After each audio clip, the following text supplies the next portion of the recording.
The idea alone feels unreal, almost forbidden.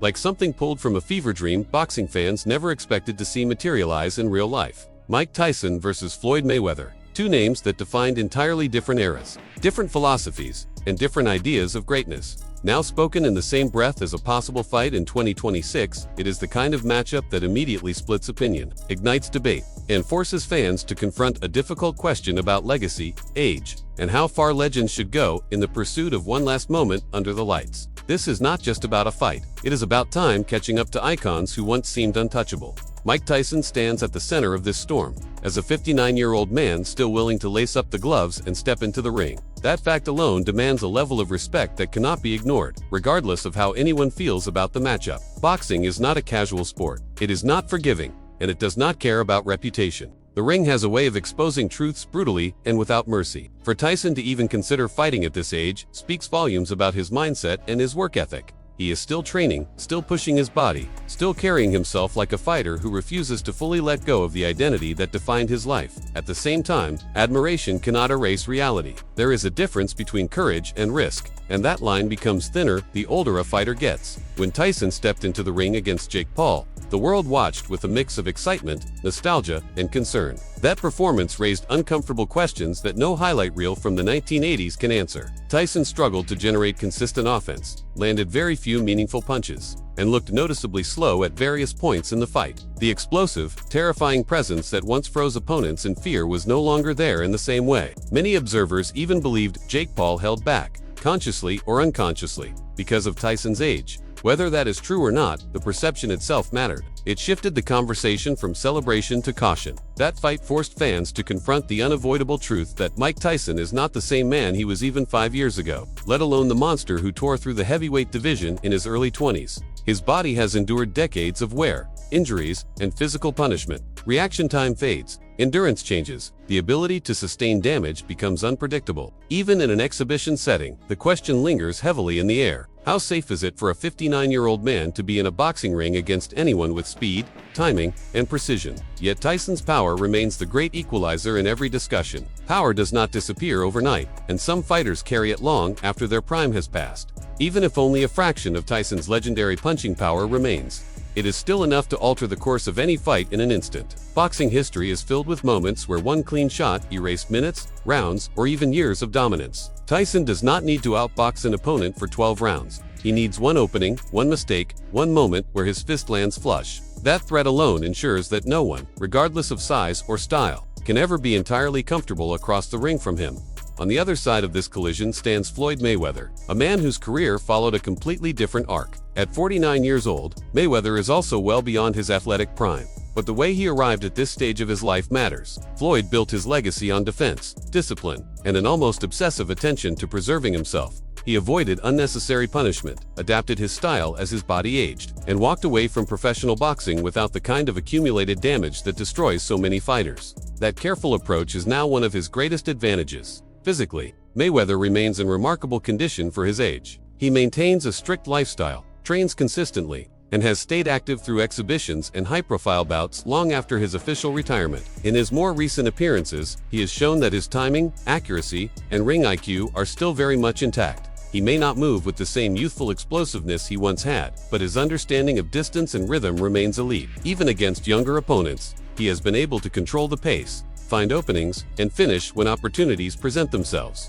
Those finishes matter, even if the opponents were not world-class boxers. They demonstrate that Mayweather can still execute, still see shots coming, and still deliver clean punches with precision. Against Mike Tyson, conditioning and sharpness could play a decisive role. Mayweather's ability to go rounds without absorbing significant damage has always been his calling card. If that skill remains, it could be the difference between survival and disaster. The contrast between these two men could not be sharper. Tyson brings size, raw power, and an aura that still intimidates. Mayweather brings speed, defense, and a cerebral approach to combat that has frustrated the best fighters of his generation. Tyson wants chaos. Mayweather thrives in control. Tyson looks to end things early. Mayweather is comfortable dragging a fight into deeper waters, forcing his opponent to make mistakes born from fatigue and frustration. Speed is where the gap becomes most evident. Even in his prime, Tyson relied more on explosive bursts than sustained movement. At 59, that explosiveness is limited and inconsistent. Mayweather, despite slowing down with age, still possesses quicker hands, better footwork, and superior reflexes. That difference alone could dictate the entire flow of the fight. Tyson may find himself swinging at air, missing by inches, and growing increasingly impatient as Mayweather slips, rolls, and counters. Defensively, Mayweather has always been in a league of his own. His ability to read opponents, anticipate punches, and position himself just outside danger is the result of decades of mastery. While his reflexes may not be at their absolute peak anymore, they are likely still sharp enough to deal with a slower, more predictable version of Mike Tyson. The question is not whether Mayweather can avoid Tyson's punches for a few rounds, but whether he can do so for the entire duration without ever getting caught clean, because that one moment is all Tyson needs. History has shown time and again that Tyson's left hook, even when slightly diminished, remains a terrifying weapon. A perfectly timed shot could change everything in an instant. That possibility ensures that this fight can never be dismissed as a foregone conclusion, no matter how logical the analysis might seem on paper. From a strategic standpoint, the paths to victory are clear for both men. For Mike Tyson, the goal is simple and urgent. He needs to end the fight as quickly as possible. The longer the bout goes, the more it favors Mayweather. Early rounds offer Tyson his best chance to overwhelm, to pressure, and to force an exchange before fatigue sets in. He must cut off the ring, limit Mayweather's movement, and commit fully to his offense, knowing that every missed punch drains his energy. For Floyd Mayweather, patience is everything. He does not need to hurt Tyson early. He does not need to prove anything in the opening rounds. His objective would be to survive, frustrate, and slowly dismantle. By staying elusive, landing clean counters, and forcing Tyson to reset repeatedly, Mayweather can sap his opponent's stamina and confidence. As the rounds pass, the speed advantage grows, the openings become more frequent, and the risk diminishes. Realistically, a decision victory for Mayweather feels like the most plausible outcome. His style is designed to neutralize power, especially against opponents who rely heavily on it. Tyson's ability to land consistently against someone as defensively sound as Mayweather is questionable, particularly given the limitations imposed by age. Mayweather may not possess the power to knock out Tyson outright, but he does not need to. Accumulating clean shots, controlling the tempo, and avoiding danger could be enough to secure a win on the scorecards. Still, realism does not erase intrigue. Boxing has never been a sport governed solely by logic. It is shaped by moments, by instincts, by decisions made in fractions of a second. Tyson landing one clean punch would instantly rewrite every prediction. That possibility, however slim, is what keeps fans talking, arguing, and imagining scenarios late into the night.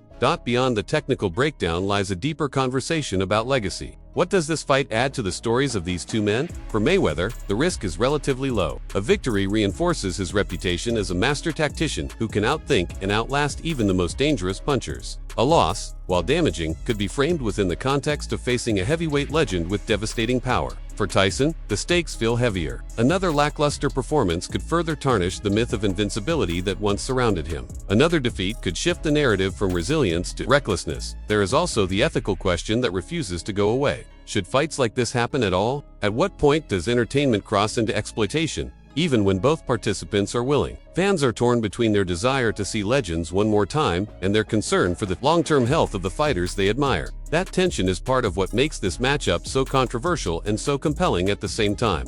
If this fight does happen, it will not just be a sporting event. It will be a cultural moment, dissected endlessly by analysts, fans, and critics alike. Every training clip will be scrutinized. Every